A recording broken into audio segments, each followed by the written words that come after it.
Бүгүн 3 май Борбордук айылындабыз.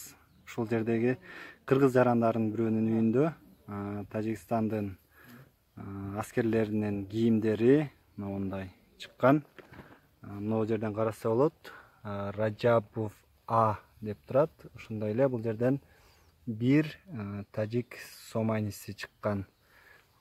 Тургундар айтып жатат, бул жакта ушул жерден кийимдерин таштап, андан ары ушул үйдүн жашоочуларынын кийимдерин кийип кеткен деп.